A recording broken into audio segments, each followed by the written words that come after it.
Welcome to our channel. Today we how to configure Zapier to move Jira issues from email requests. Easy tutorial step by step clearly.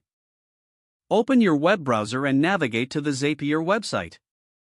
Log into your Zapier account, or create a new account if you don't have one.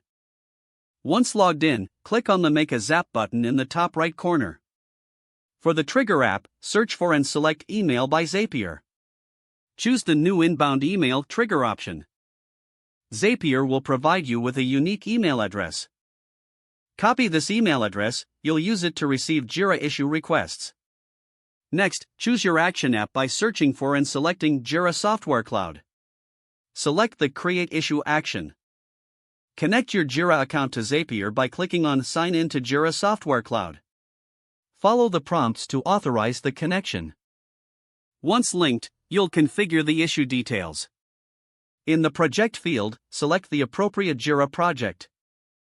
In the Summary field, choose the data from the email that should represent the issue's title. For the Description field, map the email body where the details of the request will come from. Adjust any other fields as necessary, such as issue type or assignee. Once you've filled in the required fields, click on the Continue. Zapier will prompt you to test the action. Click on Test and Review to ensure everything is set up correctly. If the test is successful, you'll see the newly created issue in your Jira project. Now, turn your Zap on by clicking the toggle switch in the top right corner. Your Zap is now set up to create Jira issues from email requests automatically. Whenever you receive an email at the unique address, a new issue will be created in Jira. If the page does not load, refresh the browser or try again in a private or incognito window. Make sure you are using the correct email address, then retype it carefully to avoid small typos.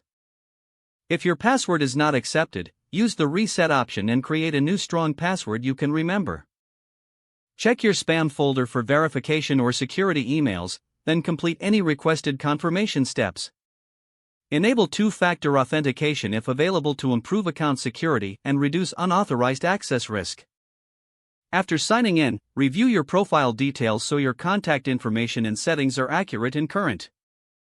If you see an error message, note it down and try again after restarting your device and internet connection.